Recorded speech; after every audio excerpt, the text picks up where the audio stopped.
I mean, how are you supposed to balance a full-time job, trying to learn new things, stay healthy, have a family, and maybe, just maybe, squeeze in a hobby? It really feels like you're stuck on a hamster wheel, right? You're always busy, but you're not actually making progress on the things that really matter to you. Well, there is a way to get off that wheel. It's called thinking in systems. And we're going to break down what that means and how you can use it to finally move the needle on your biggest goals. But first, let's just stop and ask a question I'm pretty sure we've all faced. You decide you're finally going to read more, or get to the gym, or finish that online course you paid for. You have the best intentions. You even make a detailed plan. So why does it so often completely fall apart by, like, day 3? Well, the answer usually comes down to our approach. See, most of us, we rely on what you could call the willpower method. It requires you to always be motivated. And as you can see, it's the very first thing to crack the second you get tired or stressed. The alternative? That's the systems method. It's built from the ground up to reduce friction, and this is the most important part, it's designed to work even on your absolute worst day. So let's dive into that first approach, what I call the willpower trap. This is the source of that incredibly frustrating feeling of being busy all the time, but not actually being productive. It's where your good intentions just seem to vanish into thin air. Now, look at this. I mean, how familiar does this look? We all do this. We start with a fantastic intention, something like, okay, I really need to read more. Then we get proactive and make a plan. Simple. I'll read for an hour every single evening. But what happens when you're exhausted? What happens when life just gets in the way? That's exactly where the chain breaks, and you're just left feeling disappointed in yourself again. So to fix this broken chain, we need a complete mindset shift.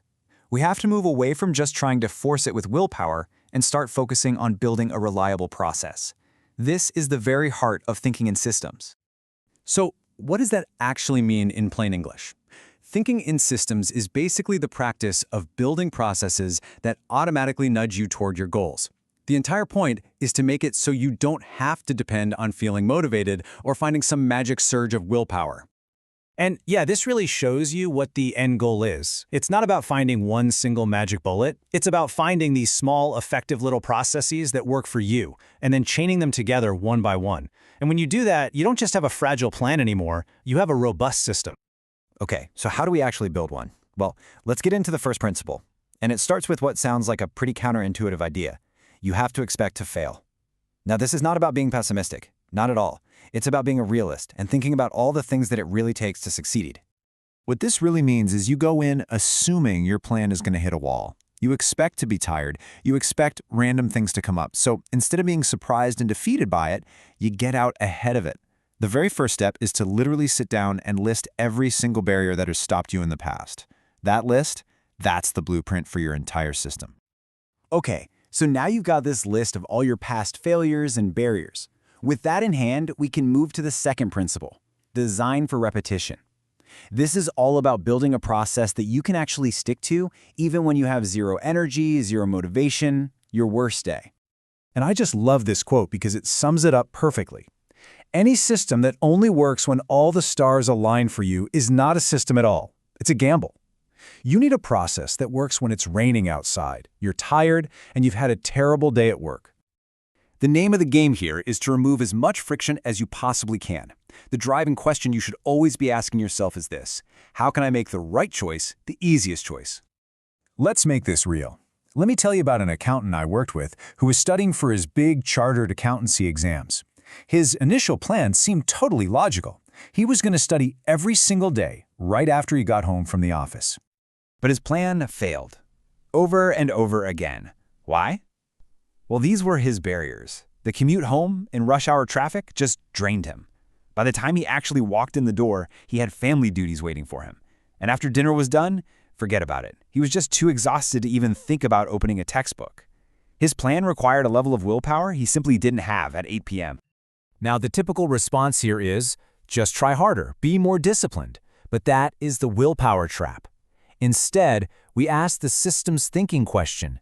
Looking at those specific barriers, how can we design a new process that is repeatable and has way less friction? And here's the solution we came up with. It's actually pretty simple, but it's elegant. Instead of driving home to study, he just stayed at the office for an extra hour. This one change solved multiple problems at once. He got to miss the worst of rush hour traffic, and he could use his remaining brain power in an environment that was already wired for work, before getting home and switching into relax mode. And that's really the key. Building a system isn't about getting it right on the first try. It's a problem-solving process. It's a loop. You have to cycle between identifying what's stopping you and brainstorming low-effort solutions. You just keep tweaking and experimenting until you find the one that finally clicks.